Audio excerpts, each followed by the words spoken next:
तो दोस्तों अनंतराज ने अपने क्वार्टर टू के नंबर को डिस्क्लोज कर दिया है। तो चलिए देखते हैं क्या है क्वार्टर टू के नंबर्स के अंदर। डाटाबेस के यहाँ पे क्रोज में है।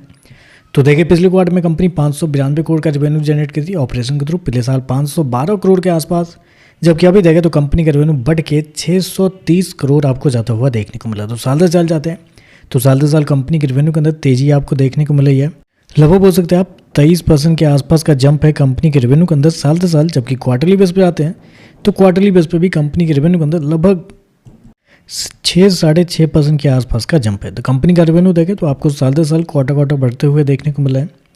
चलिए कंपनी खर्चे क्या वो देखते हैं। पिछले क्वार्टर में 452 करोड़ खर्च किए थे, पिछले साल 409 करोड़ के आसपास। जबकि अभी देखें तो कंपनी खर्चे 476 करोड़ आपको जाता हुआ देखने को मिला। तो खर्चे भी देखें तो खर्चे भी कंपनी के ठीक है, कंट्रोल में ही आपको देखने को मिल रहे हैं। चलिए कंपनी का प्रॉफिट क्या है वो देखते हैं। तो देखिए पिछले क्वार्टर में कंपनी 125 करोड़ के प्रॉफिट में थी, पिछले साल 105 करोड़ के आसपास। जबकि अभी देखें तो बढ़ के 138 करोड़ आपको जाता हुआ देखने को मिला। तो साल दर साल जाते हैं तो साल दर साल कंपनी के प्रॉफिट के अंदर तेजी आपको देखने को मिल रही है। लगभग बोल सकते हैं आप 32% के आसपास का जंप है कंपनी के प्रॉफिट के अंदर साल दर साल। जबकि क्वार्टरली बेस पर आते हैं तो क्वार्टरली बेस पर भी कंपनी के प्रॉफिट के अंदर लगभग 10% के आसपास का जंप है। तो कंपनी का प्रॉफिट भी देखें तो आपको साल दर साल क्वार्टर बढ़ते हुए देखने को मिल रहा है। ऐसे में कंपनी का अगर मार्जिन की बात करते हैं तो पिछले साल कंपनी का जो मार्जिन था वो था आपका 20.50% के आसपास। पिछले क्वार्टर की बात करते हैं तो 21.28% के आसपास। जबकि अभी देखें तो कंपनी मार्जिन 21.90 आपको जाता हुआ देखना। तो मार्जिन देखें तो मार्जिन भी आपको साल दर साल क्वार्टर बढ़ते हुए देखने को मिला है।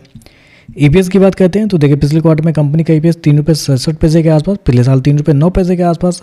अभी देखें तो बढ़ के 4.02 रुपये आपको जाता हुआ देखने को मिला। तो ओवरऑल देखा जाए तो नंबर तो आपको अच्छे देखने को मिले। कंपनी के रेवेन्यू प्रॉफिट दोनों बढ़ रहे हैं, मार्जिन के अंदर भी तेजी आपको देखने को मिली। हालांकि पिछले क्वार्टर में भी कंपनी के नंबर अच्छे आए थे और उस समय शेयर थोड़ा अच्छा खासा चल भी चुका है पिछले क्वार्टर से, क्योंकि पिछले क्वार्टर में जब शेयर का कंपनी के नंबर आए थे तो उस समय शेयर लगभग 500 रुपये के आसपास था। उसके बाद से शेयर 750 रुपये के आसपास भी गया। अभी देखें तो लगभग 620 रुपये के आसपास देखने को मिला। तो पिछले क्वार्टर के बाद से एक अच्छी खासी तेजी भी आपको देखने को मिली। इस क्वार्टर में देखें तो फिर से अच्छे नंबर आपको देखने को मिला है। तो देखते हैं इस पर मार्केट कैसे ये करता है। वीडियो पसंद आए तो लाइक कीजिएगा, साथ में साथ चैनल को सब्सक्राइब जरूर कीजिएगा। धन्यवाद।